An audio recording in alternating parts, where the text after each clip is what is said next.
Welcome to the research sector of the Federal Bureau of Control. I'm Dr. Casper Darling, head of research. Somebody thought this video would make for great internal communications. I'm looking at you, Mr. Tomasi. So, this is where the magic happens. Anyway, I've been here for 24 years now. I've always been here.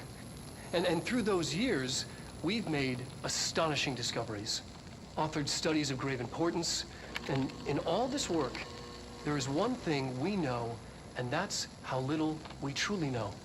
Rest assured, we're committed to keep pushing the known laws and borders of reality, and to make the Bureau proud. So, welcome. Assuming you have the necessary clearance, and do follow the safety protocols. Read the manual. Otherwise, bad things will happen.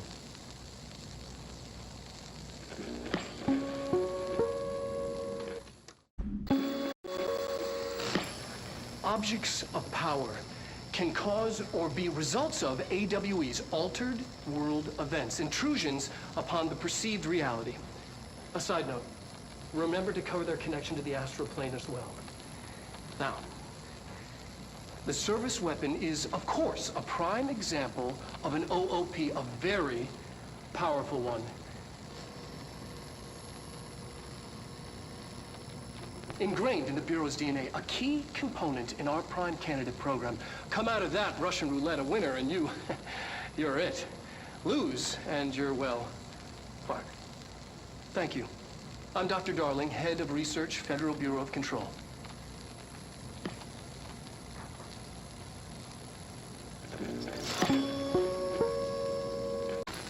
There is a curious correlation with the yet unknowable forces intruding upon our world in the form of altered world events.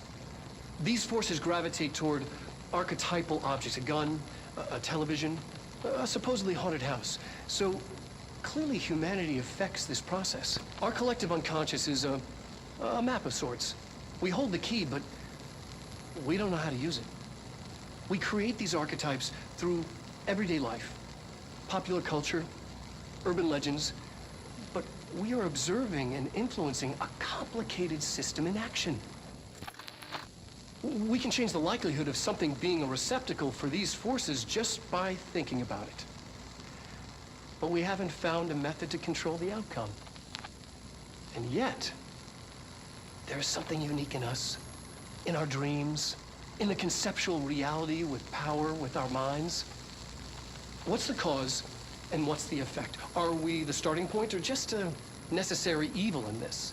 A byproduct, a reflection, a projection? We'll struggle to find the answers to these hard questions, or die trying.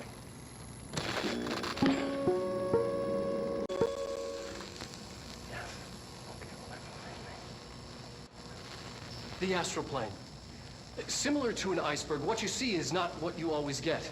Regardless, this place is vitally important to the Bureau.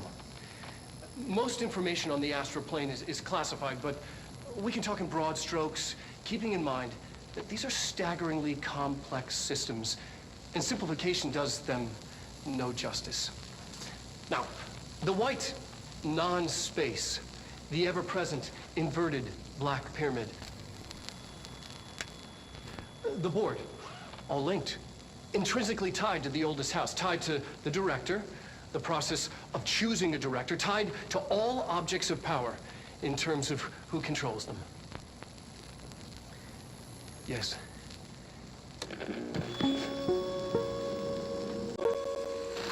An early hypothesis was that the mindscape of the astral plane is subjective, but that was fast proven wrong. It's an actual place. Not a construct of the mind, even though it is with our minds that we enter and experience it. But then, one could argue that that's the case with all reality. We've been able to record footage of the astral plane by monitoring the brain activity of those experiencing it. That is the only concrete material that has come out of the astral plane expeditions. Apart from one shocking exception. In the astral plane footage, we're always in the vicinity of the pyramid. We've concluded that this, not the entire plane, is what the board controls. We have glimpsed movement. Native species, always in the distance, and yet contact was made. We don't have footage of this, a technical malfunction, but when one of our astronauts returned, a brain cloud, an astral fugue, had hitchhiked a ride in his head. It ruptured out, killing the subject in question. It's a relentless predator, pursuing thoughts, minds, lethal to those the entity feeds on. Proper containment protocols are to be observed when dealing with it.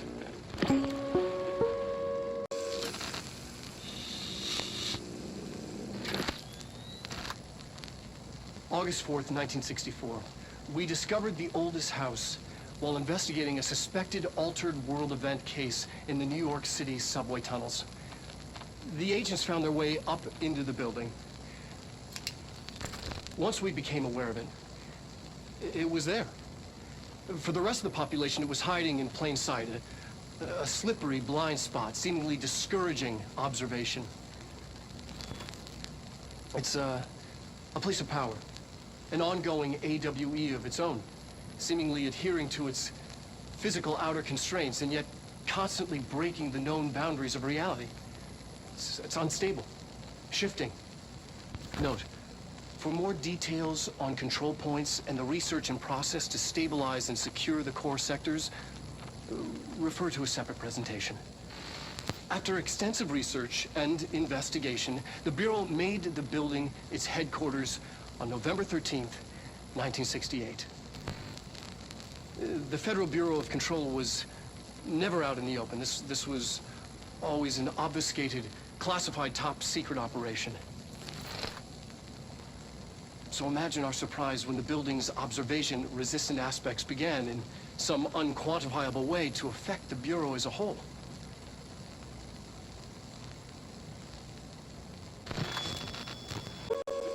There are areas in the oldest house where, under the right conditions, when the frequencies match, other dimensions leak in.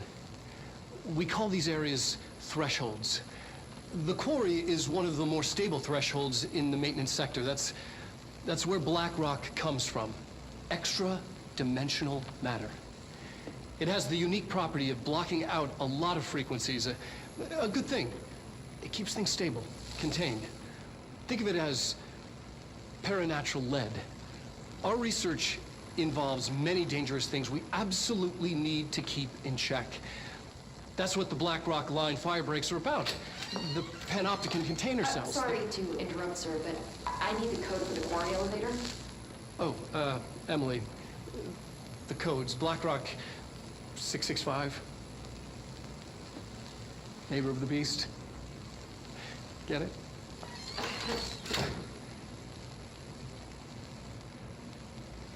We can do that again if you... Just look at it.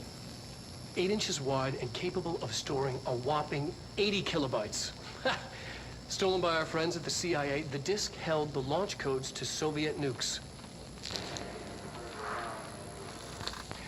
This is not the disk, of course, but one exactly like it. A perfect fusion of concepts vibrating in the Cold War era collective unconscious. A receptacle. It is a receptacle for dangerous energies to hone in on. And they did. We don't have the details, but when things started flying around the disk, it was transferred to us. It's an object of power. OOP. Oops. Oh, and it can launch things telekinetically through the air. To date, we've launched maybe 3 dozen pencils. And once, we even launched a cup. Ring, ring. It's Dr. Darling calling. In 1978, a comms department intern heard the hotline ring and picked it up, going against every safety protocol in the manual. She never recovered. And the handful of witnesses required extensive memory repression therapy. It is a phone. It's an object of power. It doesn't connect to any typical network. A direct line to the astral plane and the board. And my hypothesis is, under the right conditions, to other planes of existence as well. Our very own Ouija board. Only the director can answer it safely, and what he hears is kept classified. RWE investigation, our agents discovered a light switch cord in a Butte bungalow closet. They pulled the cord and were instantly transported to the Ocean View Motel and Casino.